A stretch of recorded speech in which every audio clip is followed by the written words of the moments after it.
Now, you're not recording, right? Oh, you are. Are we supposed to look at the camera? Am I supposed to look at the camera? If you wish. Okay.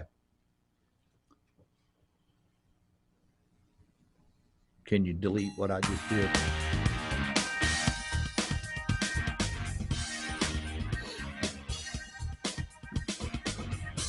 And now, coming to you live from Jacksonville, Florida, Mars Productions presents Mars Music Cast with your host. Give it up for Mr. Mark Westside.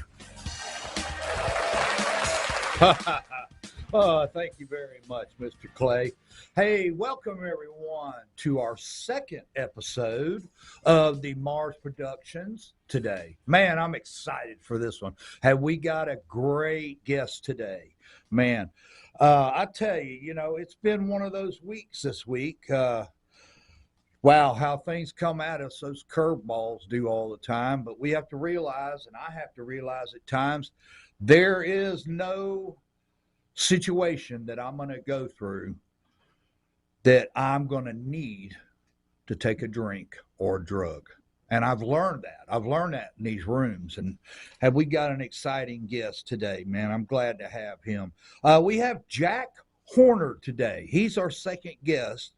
And Jack's going to tell us a little bit about how he got here, what happened and what brought him here. And he's going to tell us a little bit what it took. So, I'm excited to hear this today.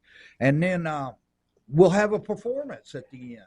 And man, I'm just excited for it today. It's going to be wonderful. So, without any further ado, Jack, welcome. Thanks. I'm glad that you're here. And I hope someone can be touched today, and I'm sure they will. I'm sure they will with your story. So, in a general way, Jack, can you describe to us what it was like when you were out there?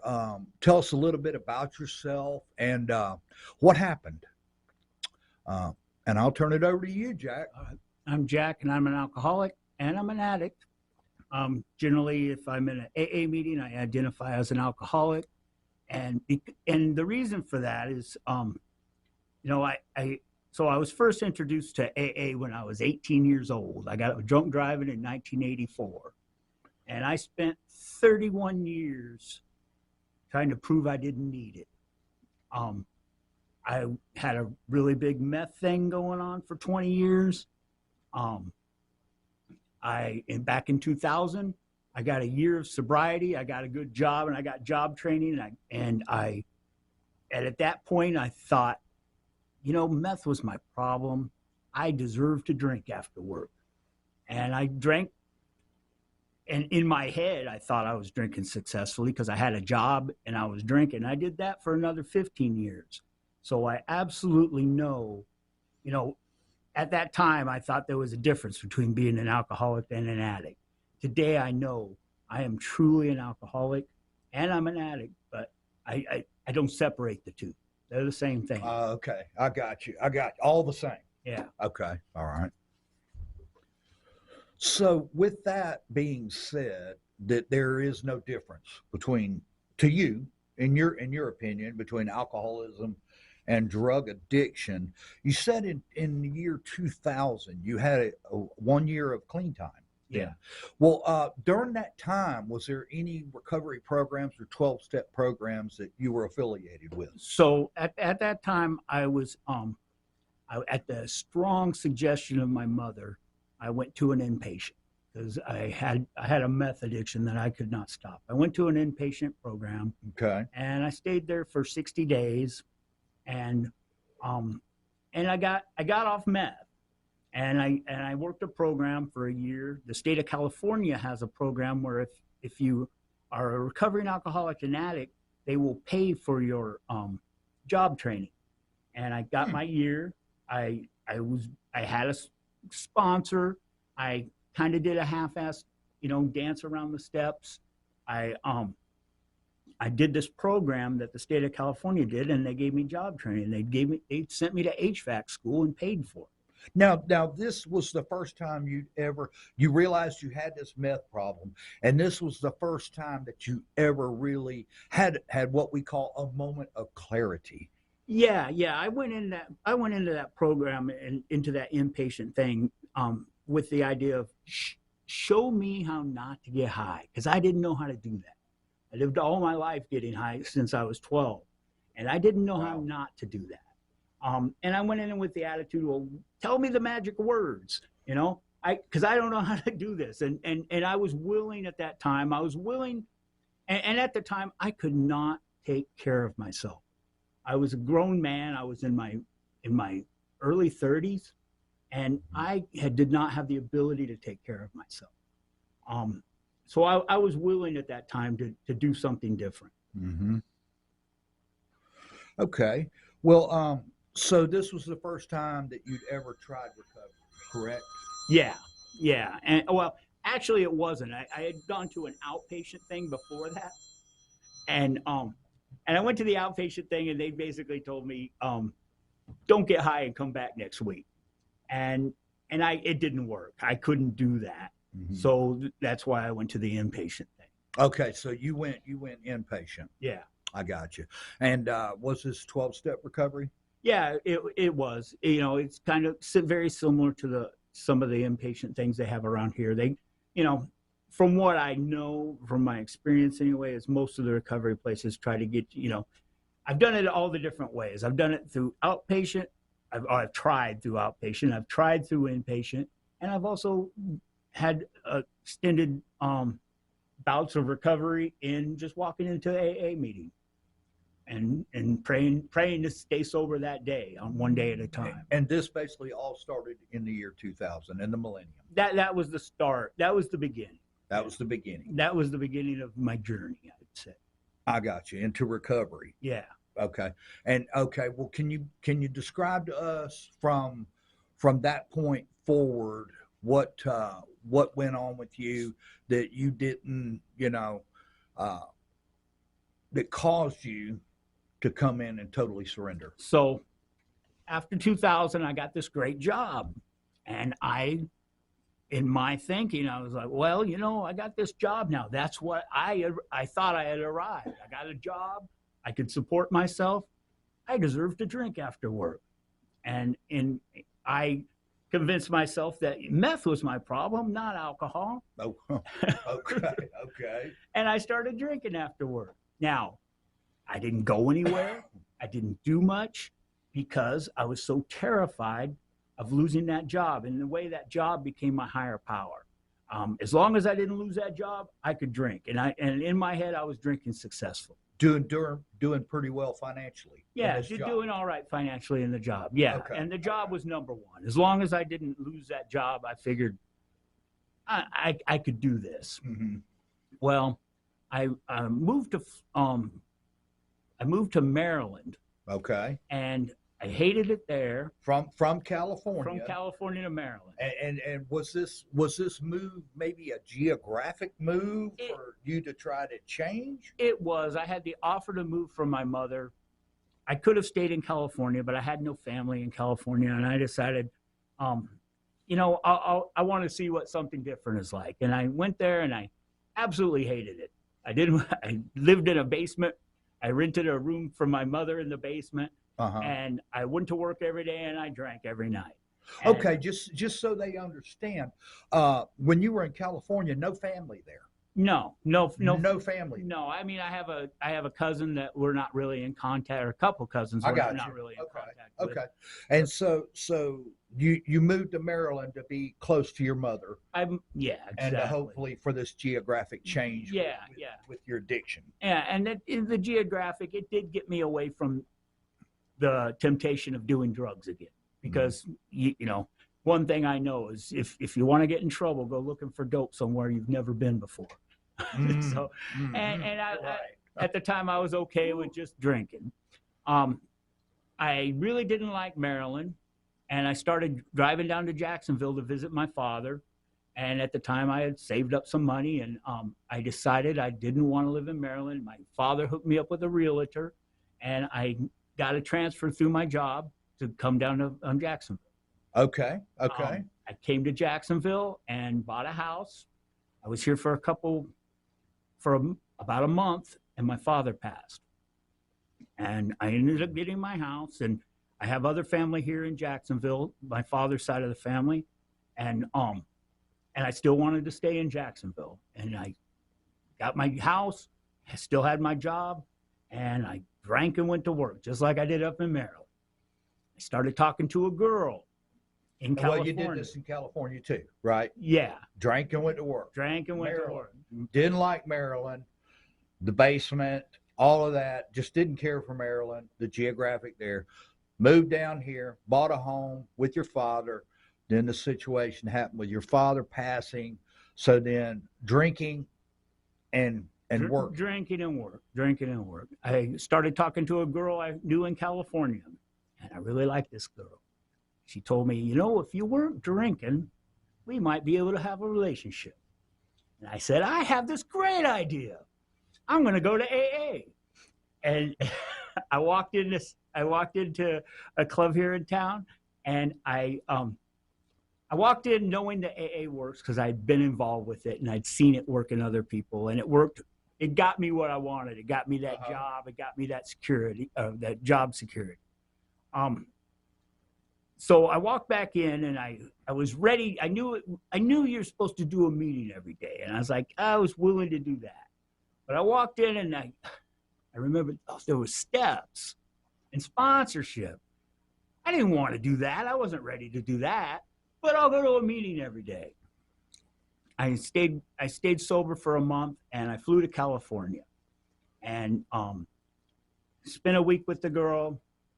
She decided to move out here with me to Florida, and so she came out, and she was here about a month, and she got sick, and she needed to go back to California to get health care. I tried to get her to stay here. I tried to get her to marry me and stay here and get on my health care, and she needed to be near her family. Mm-hmm. And she said, you look miserable. Go get a drink. And I did. And she left, and I started drinking. I drank for about 7 more months. She got diagnosed with cancer. We were still on the phone. And I drank for another 7 months until I was in enough pain to walk back into AA. Okay, Jack. Now, I know you're involved in music. That's why you're here. Yeah. Right? Yeah. So briefly tell us, Jack, what went on with music in your life, when it started and what all went on with that. And then we'll catch up to here to where you walked back into AA after the situation that brought you in. So when I was in elementary school, I was always in chorus. In junior high, I decided, when I discovered weed, that if I played guitar and got in a band, I could get loaded for the rest of my life. now, Jack, did you take music in school? No, I took clarinet in school, in elementary school, and then I took guitar lessons when I was in junior high school. Now, I never practiced because that's the same time I discovered weed, and I did a lot of weed smoking, and so I never practiced guitar. But my singing abilities, I can sing without a whole lot of effort, or as far as it comes kind of natural to me. I don't really have to practice singing. Right. And so you have no problem you're not tone deaf. No, exactly. So find that key. When I didn't practice guitar, I started telling people, this is in high school. I was in Germany, there as a military brat. And I started telling guys in the band that hung out on the side of the school where all the cool smokers hung out. I started telling these guys that had a band that I'm a singer. And they asked me to come to band practice. And then I sang with them, and we ended up that was my first band. We ended up playing like the senior party. And then I came home from Germany, and I came back to the same place I lived. And I told all my friends I was in a band in Germany. So I started singing for bands in California. I was in bands all throughout high school. I was in a local band, and then I decided I really wanted to be, I really wanted to make it. So I joined some bands in the Los Angeles area and started playing gigs with them. We were doing like the Showcase Los Angeles thing, and you know, at one point, and so I would be in a band and we'd be pretty successful, and then my drinking and drugging would catch up with me, and they would see that I was the weak point in the band, and they would kick me out, and I'd join another band, and then the next band would see. After about a year with them, even though we were kind of successful, my drinking and drugging activities would catch up with me, and they'd kick me out, and I'd join another band. And you know, so a couple of the bands I was in were, you know, somewhat successful. We never made money or anything, but we got, you know, a buzz going on in the Hollywood area, and that was my thing. I decided at that point that I'm going to be a rock star, and in 2000, when I went into rehab, I gave up that dream because I couldn't take care of myself. Well, actually, I kept getting kicked out of bands, so I started my own band. And because you can't kick me out of my own band, but the drugging and the drinking caught up with that too. In 2000. Yeah, in 2000, when I went into rehab, I was at the point where I couldn't take care of myself. And at that point, I made a decision that I was going to give up my dream of music, and I'm going to try to get a real job and support myself. Okay. Well, I know you, Jack. We're friends, and I know that possibly we could maybe get a hold of one or two of those pictures of you when you were affiliated with those bands in L.A. and surrounding areas, Sunset Boulevard, right? And Yeah. Did you ever play at the Whiskey Go-Go? I sure did. Wow, that's cool. Man. Yeah. That's cool. A lot of bands went through there. Yeah. So, okay, so that was in 2000. You'd hit a bottom. I hit a bottom. At Music that point. basically went by the wayside then, or did you continue music? No, it went by the wayside.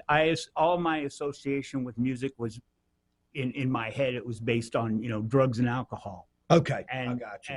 And I didn't feel like playing unless I was loaded. I didn't feel like singing unless I was loaded. That was Okay. It kind of went hand in hand, and I gave that up for a long time. Okay, so that went dormant with that, and so catch back up with us when you your girlfriend, you were talking on her to the phone in California. She was real sick. Yeah. And tell us a little bit what happened then, Jack. So I drank for a while until I was in enough pain. I walked back in AA, and this time I walked in and I knew there was steps and stuff, but I still wasn't really willing to go with the steps and the sponsor. I have a hard time. It's very, very hard for me to ask for help. You know, when I walked back into AA, I have this ego, and I wanted people to think, oh, I've been here, I've done this before. I'm a veteran at this thing. I got this. And I sat in the back of the meetings for 6 months without drinking. Wow. And without asking for help. Until Were you miserable? I was miserable. And, you know, I kept hearing in meetings, relief is in the steps. Relief is in the steps. I kept hearing that. And I knew I needed to ask somebody for help. And I'd go to a meeting and I'd chicken out and I'd leave feeling worse. And I'd go again and chicken out and leave feeling worse until finally I got enough nerve to ask the guy who's my sponsor today. I said, will you please take me through the steps? And we got through the steps vigorously. And it was probably the best thing I've ever done in my life. Wow. So going through those steps with this, and you still have the same sponsor today. I do. That's wonderful. I do. That's He's been my sponsor for 6.5 years. And I know that man, and I love that man Yeah, dearly. Yeah. So that's where that went to with you, and you and so you were in the rooms. You bet you stayed in the rooms since then. Since that point, I've been clean and sober. Clean and sober since then. Yes. And now there's rumor there's rumor out there that might be some music things going on again. Jack, what's going on with your music? Well, You know, yeah. now that you've gotten sober and stuff like that. In the last couple of years, after working the steps and after becoming happy, joyous, and free for the most part, Mm-hmm. I have got back into my music. I've been picking up guitar again. I've been singing again. All the bands I was in that I sang for in the past, it was always either punk rock, hard rock, Okay. heavy metal, Okay. this and that. Okay. And now I'm singing in a country band. A country band. Yeah. Wow, that's changed. yeah. That's Yeah. It's something changed. I've never done before. How are you liking it? I'm liking it. That's cool. Wow, man, that's a heck of a change in genres. You know it? Yeah. Well, Wow. singing. Being in a Yep. band is being in a band. It's something I never would have ever imagined. And it's part of the program. People ask me to do things. Mhm. I've learned to say yes. I've learned to put myself out there. I repair appliances. I used to have people would say, Jack, can you come look at my appliance? And I would say, no, I don't want any part of your problems. I got enough of my own problems. Well, in AA, I've discovered, I've learned to say yes. People ask me, can you come look at my appliances? It won't let me come look. And it's a change. Somebody asked me, if somebody would have asked me 5 years ago, hey, you want to come sing in a country band? I would have said, no, that's not my thing. Right. But right. you know what? I've learned to say yes and put myself in situations that I've never been in before. Right. And that's how I grow. Yeah. And do you find in your recovery program, Jack, of doing the things sometimes that you don't want to do? That's absolutely it. I have to act. Right. I have to act my way into a new way of thinking. I can't think my way into a new way of acting. Wow. That's wonderful. It's wonderful, Jack. So that's what it's like today. Tell us a little bit what it's like today. What it's like today, I'm gainfully employed. Actually, the best job I've ever had. I participate in the program a lot. I do meetings every day. I have a sponsor. I sponsor other men. I speak when I'm asked to speak places. I have a commitment that I take into a recovery place. I do a whole lot of things that when I walked into the rooms, I was not willing to do. I slowly became more willing as time. If I would have walked in to AA and they would have said, you got to do this, this, and this, and this, all the things I do today, I probably wouldn't have stayed. So it was gradual. It was gradual. It was a gradual thing. And what do you think was the what was it in yourself that kept you from doing these things that you're talking about that you do today? And you had mentioned it a minute ago. A lot of it is ego. Yeah. Ego and perfectionism. I got you. If I can't do it perfect, I'm just not going to do it. If I'm worried about looking like a fool or saying something wrong, I just won't say nothing. I'll isolate. Isolation is my thing. That's where I'm comfortable. I have to get out of that. Wow, Jack. And they talk about that. Bill W. did in his essays in the 12 and 12. About how it's we either want to be the best, or if we're not the best at what we do, then we're the worst. We can't be happy being in the middle anywhere.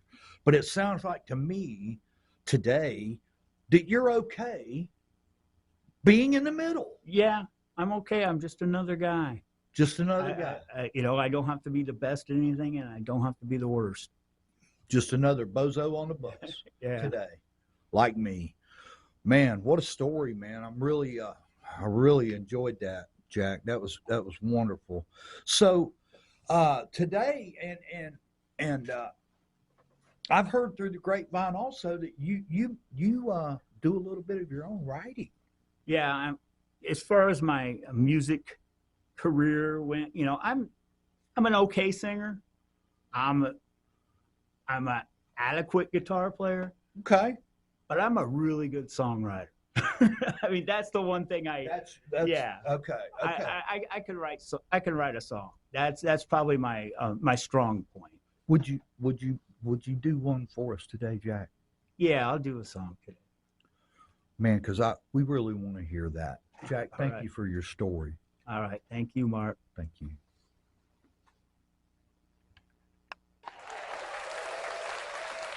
And now, welcome, Mr. Jack H.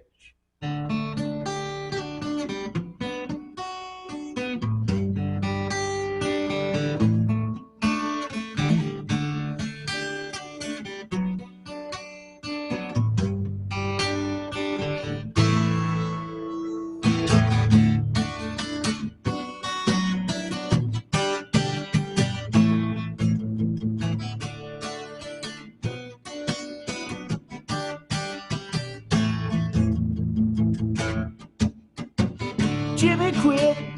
He's had it. Moving to the city where the money is good. Son of a bitch. Don't sweat it. Gonna hit you right out to Hollywood. Jimmy's living day to day. Just another lost soul on the streets of LA. And if you ever go down to the corner, you can hear little Jimmy say, give me all your money. Give me lots of real expensive things. Give me all your money. Give me cold hard cash. Give me diamond rings. Give me money. Give me all the cash I'll ever need. Give me all your money. Give me everything. Give me a life of luxury. Jimmy's eating dinner out of garbage cans. Alley rats become his fans. City was colder than it looked from home. Cold streets, paper sheets, and Jimmy's alone. Jimmy sold his boots today. Just another song on the streets of LA. And if you ever go down to the corner, you can still hear Jimmy say, give me all your money. Give me lots of real expensive things. Give me all your money. Give me cold hard cash. Give me diamond rings. Give me money. Give me all the cash I'll never need. Give me all your money. Give me everything. Give me a life of luxury. They say that money makes the world go round. Well, if that's the way it's gotta be, baby, come on, lay your money down.